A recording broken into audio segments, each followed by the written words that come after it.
So, good evening to everyone, and I'm so glad to join you for this groundbreaking event. And I'd like to thank Remy and the Tears Executive Body for extending me the invitation to join you tonight, and also to the panelists, Adebayo, Dr. Toyin, Otowo, and Alexandra, who on the topic of erasure and minority groups recognition equals justice. And I'd also like to thank all of you who braved everything from traffic to a climate of political uncertainty and unrest to be here and to be in community. You are all loved and you are very appreciated. This evening, I'll be addressing in a keynote the absurd notion that LGBTQIA identities are somehow un-African. And I'll be reminding all of us that it's not just a nasty, villainous lie, but it's also strange and factual. The historical and present evidence to the contrary. The greatest evidence to the contrary being the very existence of so many of us here tonight as living, breathing queer Africans. So to speak on that, I'd like to tell you about my father's mother, Uju Anya. Mamanmuku, or Big Mama, for those who don't speak Igbo. She was called that because she was the first of my grandfather's two wives. We called her junior co-wife Mamobele, or Little Mama, well, for obvious reasons. Mamanmuku was the big one in many ways. She was bigger in age, in size, and most importantly, she was big in her status as the first wife of the first son, who herself bore her husband's first son. So all the lines of power and inheritance ran through her and her primary relationships. So essentially, my Mamanmuku was our family matriarch. And in my eyes, she was an absolute rock star. I spent so much time with her in the village as the youngest, the baby of the family, since my father took us to the village almost every weekend, all holidays and summers. I was there with her. And whenever my mother traveled, which was a lot, she was the one who cared for me. She was a rugged woman, very strong and very distinct from her super femme co-wife and her husband's brother's wives. She was very strong, very athletic, and always wore low-cut hair, whereas the other women would have braids and the ties, etc. I have countless memories of my grandmother's toughness, and my favorite was how she would always refuse to go inside and hide with the other women and girls when the Mao masqueraders came to the compound. Now, this was unheard of because women weren't allowed to see Mao and certainly not come close to them. And those who did got severely beaten by the men protecting their domain. But my Mamanduku was fearless, and she stood among the men in all their, all male sacred space, or she just walked past them, right through their dancing circle, just looking and daring them to touch her. And no one ever did. They just called my Mamanduku an honorary man. So she, somehow culturally became transformed into a man to get around everything instead of acknowledging that she was indeed a woman and she had defied their rules. But why am I telling you about my grandmother? Well, when Cheers asked me to address you tonight, they told me to share my personal perspectives, my life and my personal journey with you. And through this lived experience, talk about this, the Africanness of queerness and queer Africans. And well, those of you who know, Uju loves to tell spicy stories. So I'll tell you a family tale. Like the women you'll learn about in tonight's almost brilliant film, Where Women Marry Wives. In my family, my mama, Uju Anya, also married a wife. And it was an interesting decision in the family when it happened. By the time my grandmother married her wife, she was already pretty advanced in age, and everyone had gone. And she, nobody was really there anymore. So her co-wife, Mama Bele, had 5 sons, and Mama only had one son, the firstborn, my dad. and the rest were 5 daughters. And Mama's daughters eventually married and moved away to their own husbands' homes and their husbands' compounds where they would stay. So, unlike the junior wife, whose sons married and brought women to the compound, my grandmother did not have women under her. And while she was very powerful and the matriarch of the family, being the first wife and the mother of the first son, it was politically very, very complicated for her. So now my mother was her one daughter-in-law and her prize daughter-in-law because of how valuable the relationship was, the international connections, the wealth. But eventually, when my father married his own second wife, this is like a Nollywood movie, I swear to you.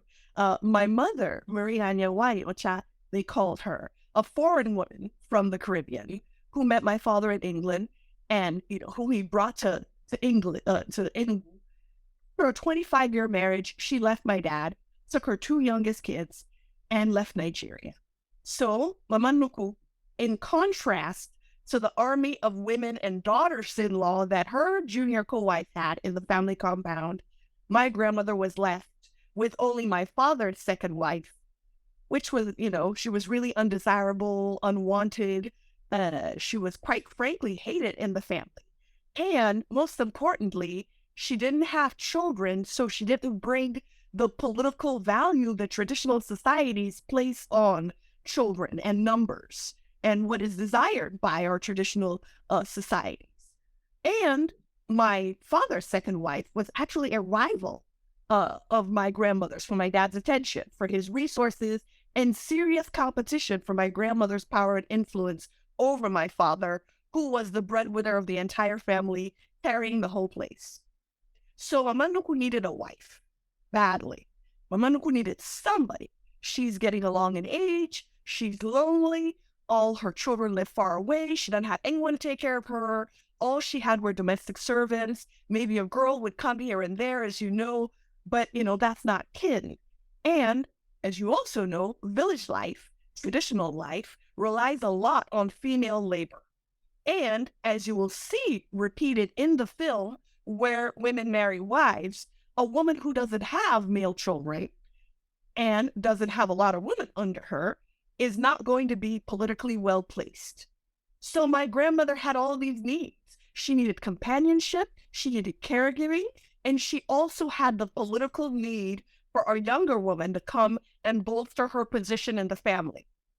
Very importantly, most importantly, she needed this younger woman to come and bear new children in the family who would then be considered legitimate heirs and who would be directly under her line, hopefully specifically from my father, her son, so she can control these children, keep them in the village, adding on to her power and influence.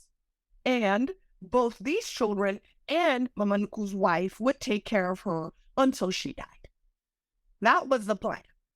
So Mama Nuku married a wife, brought this wife to our village compound, and placed this wife strategically in her bedroom, but also very close to a staircase that led directly into the wing where my dad stayed, with the understanding that at night, this young woman would climb up the stairs and visit my father.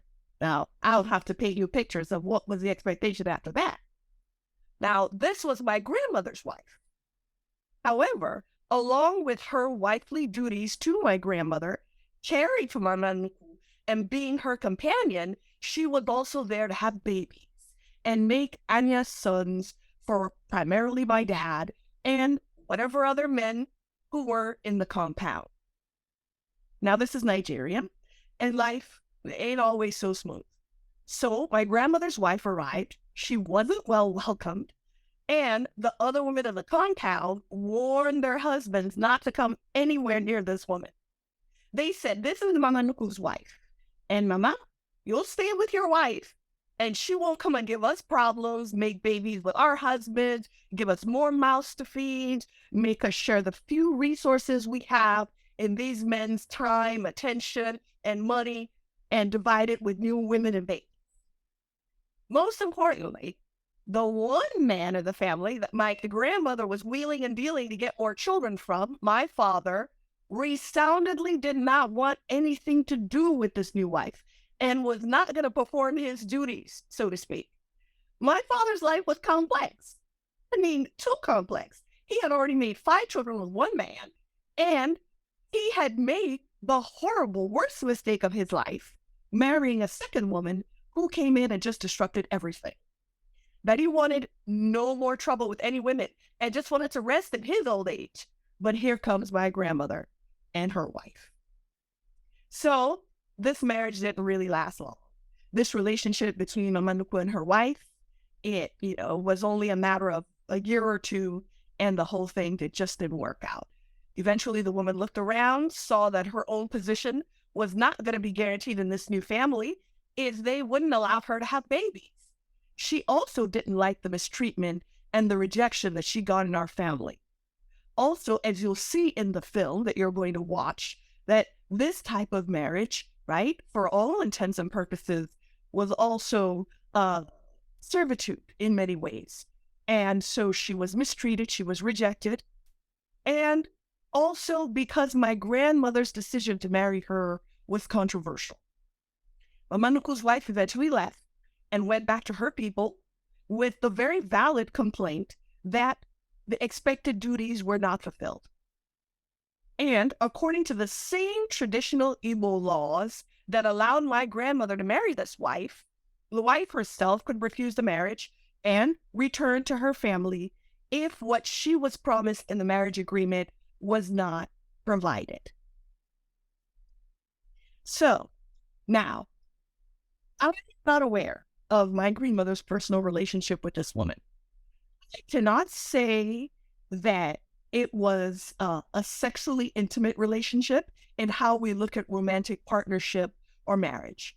But I could definitely say that it was a queer relationship in that the two women's marriage was not a heterosexual marriage.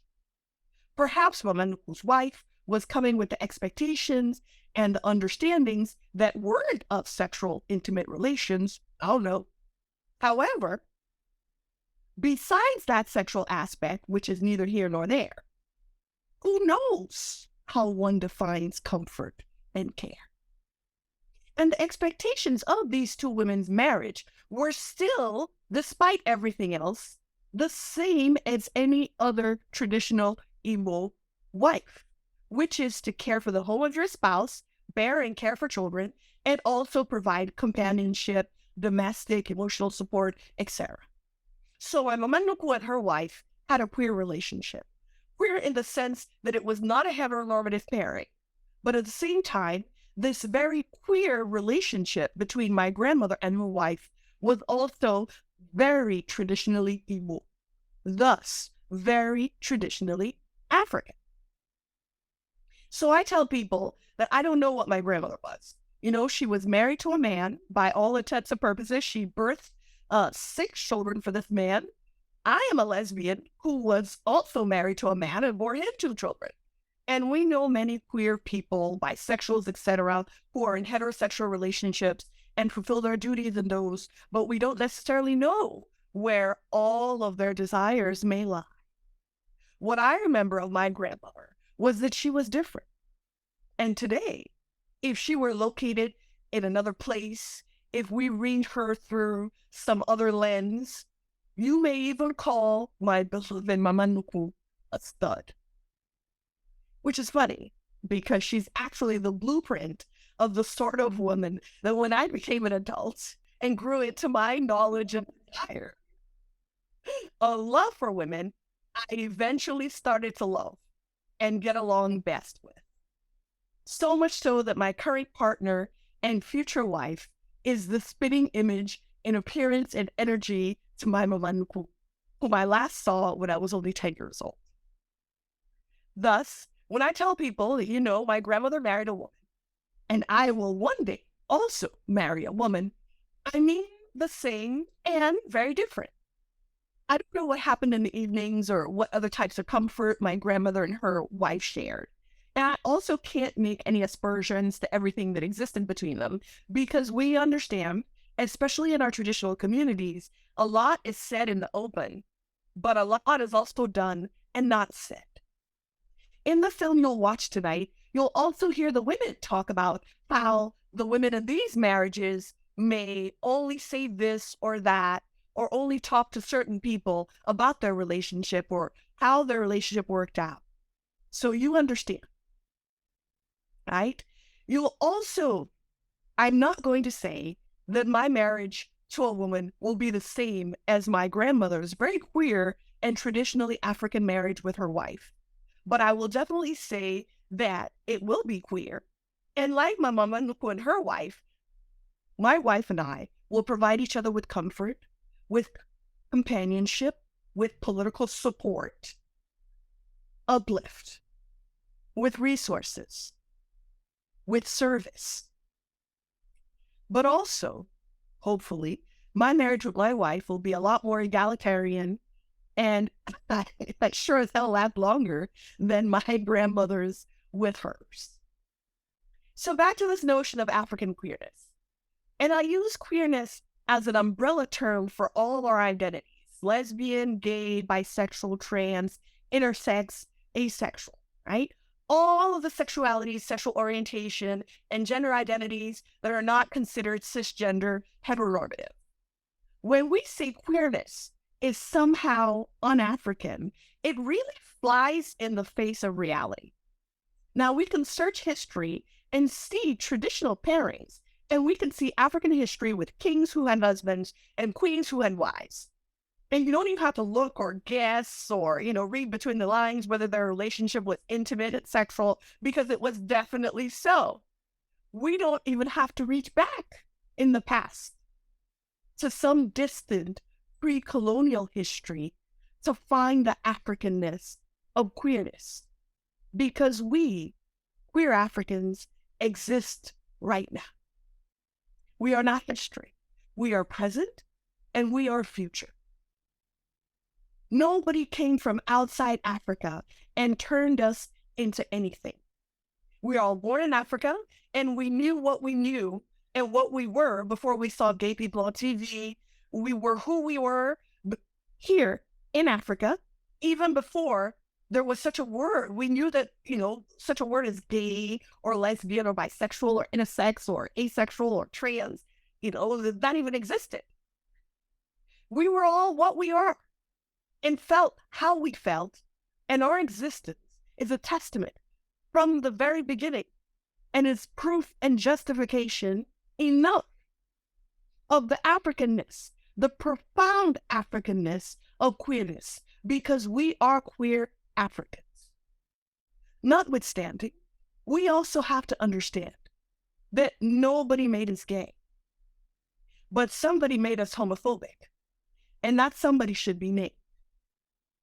It's a very ironic appeal to tradition and traditional African culture, excluding LGBTQIA Africans from what's considered traditional or African culture, using something extremely un-African, like the white man's religion or the Arab man's religion, which is what brought us to where we are right now. What is un-African is not queerness. What is un-African is homophobia and transphobia. Because when you think of the history and when you first think of when the first legal prohibitions against homosexuality, the so-called anti-buggery laws that the British passed, for example, this came with the colonizers who arrived in Africa and decided that how we were living was wrong, our culture was wrong, our ideas were wrong. Why did they have to start making laws forbidding queer relations if there weren't any queer relations to forbid? Why do they have to work so hard to impose restrictions if there wasn't something to restrict? We have to acknowledge that the religion that's used to tell us that who we are is wrong is itself what is wrong and alien to Africans and Africa. Not queer people, not queer lives, and certainly not queer identities. And you'll see it all through. There's this excuse, if queer Africans existed and were living queer lives before Europeans brought Christianity, before the Arabs brought Islam, how acceptable was it back then? history clearly shows it was very acceptable. So much so that foreigners wrote letters home describing all the buggery they saw and how casual these supposedly quote unquote unnatural relations were among these savages, and how they needed to kill the savage African to save the man, which was kill the African culture, the queerness, if you will, and conform us, mold us, shape us, impose us with their own ways and beliefs. And the biggest irony now is that many of these Europeans have moved on from the homophobia of their regressive past, while Africans are still holding on to the homophobic colonial baggage, a nasty legacy of being dominated by outsiders. And if you don't accept the queerness of African people, what about our African languages, which don't even have gender many times or conceptualize it in the same way as was imposed on us by English, French, Arabic, etc. And traditional African religions with lots of space for concepts like non-binary, two-spirit, gods who are sometimes men, sometimes women, sometimes a little bit of both, and Igbo law. Let's talk about that, which allows for a woman to become a man for purposes of inheritance and leadership. Their hatred for us is what's foreign and alien to Africa, not queerness. So I would like to now close on a higher note, a more positive note, asking for us to remember that we are each other's strength. And for those of us who can afford to be visible, please, visibility is the path to recognition and a precursor to acceptance. As Africans and as queer Africans, I encourage all of us who can be visible to be visible in our African queerness, being just who we are and rejecting the notion that we have no ancestors, that we have no place, and we're strangers in our own people's house. Being who we are, recognizing the queerness and Africanness of all of us, we will fight this notion that our existence and our identities are somehow un-African, and we will make it more and more intolerable for them to hold their intolerance. Thank you.